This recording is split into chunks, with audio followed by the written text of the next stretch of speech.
La nación étnica y la nación política son dos cosas, la política mejor y la etnia son dos cosas enfrentadas, que realmente convergen en la edad contemporánea de una forma un tanto ambigua y enrevesada e incluso contradictoria. Y eso genera muchos problemas actualmente, ¿no? La nación étnica, el Estado, mejor dicho, nace como negación de la etnia, básicamente, cuando uno es súbdito de un orden político determinado es que queda neutralizada a la condición étnica a la que puedas pertenecer. Cuando tú eres ciudadano romano, da igual si procedes de los umbros, yo qué sé, de los, lo que sea, de los hispanos, eres ciudadano romano. Entonces, esa es la condición política característica. Cuando empieza a influir, digamos, la etnia en la política, y de alguna manera se reconoce que eso hasta la edad contemporánea no ocurre, por una serie de procesos históricos determinados, pues tenemos un problema que se puede resolver en cualquier caso, que hay que resolverlo políticamente, pero que genera una problemática, por ejemplo, pues todo lo que es la inmigración, la acogida de la población inmigrante, todo este asunto que hoy en día pues está en el candelero, ¿no? Pues tiene que ver con esto, lógicamente. Hasta qué punto reconoces a un extranjero, lo puedes nacionalizar, de qué manera, etcétera, ¿no? ¿Cuáles son los criterios para nacionalizar a alguien, para convertirlo en tu nación, todo eso? Y si los derechos se mantienen íntegros con ese proceso de nacionalización, etcétera, ¿no? Entonces, bueno, yo hice un repaso histórico, digamos, de 3 hitos, para de 3 fechas de formación de la nación de España como grupo étnico, de su desbordamiento político y de su consolidación actual como nación política, como nación española, como lo que hoy es España, ¿no? Como un Estado, con sitio en la ONU y con una Constitución y todas estas cosas.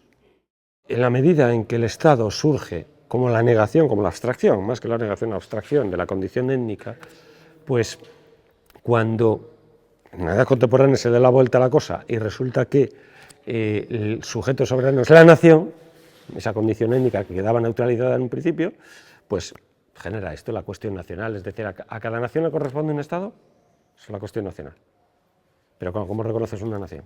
Entonces, Cataluña, País Vasco, tal, ¿son una nación, entonces tienen que tener un Estado para conservar su característica nacional? Para administrar, digamos, esa cultura, o no son una nación. Hombre, si le niegas yo personalmente le niego la condición de nación porque están catalanes, vascos, son todos españoles, están muy mezclados ya históricamente, entonces no tiene... Pero bueno, en caso de que se le concediera, como se le concede a la Constitución española, sí se le concede, ¿tienen que tener un Estado? Parece que lo pide el concepto, ¿no? Entonces, claro, entonces empieza la segregación, claro, pero los que se consideran españoles que viven en Cataluña tienen que ser expulsados una vez que se formen, imagínate, tienen que ser expulsados o por lo menos no nacionalizados catalanes. ¿Cómo va eso? Y el catalán que nace en Australia, por ejemplo, que un inmigrante catalán que se va a Australia, tiene un hijo allí, se supone en el catalán porque ¿es catalán o es australiano? ¿Qué es?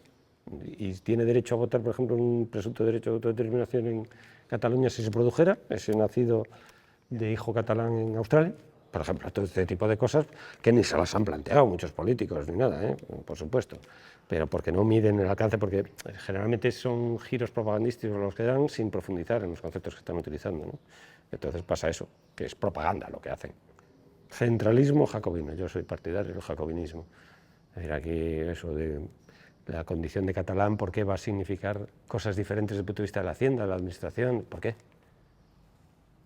¿De dónde? Yo soy gallego, ¿y por qué va a significar algo distinto?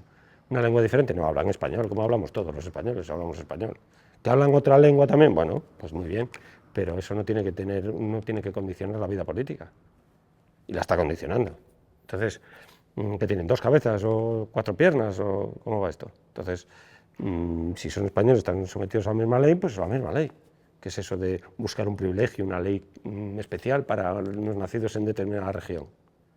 Para los ricos, eso lo entiende todo el mundo, no, para eso no pueden tener privilegios, pues no por ser rico no tienes, pues por ser catalán tampoco.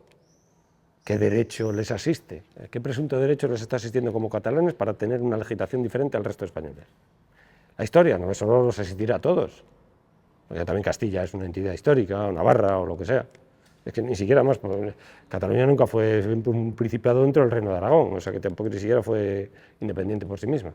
Entonces, pues, en fin, todo eso, por ahí entra la cosa.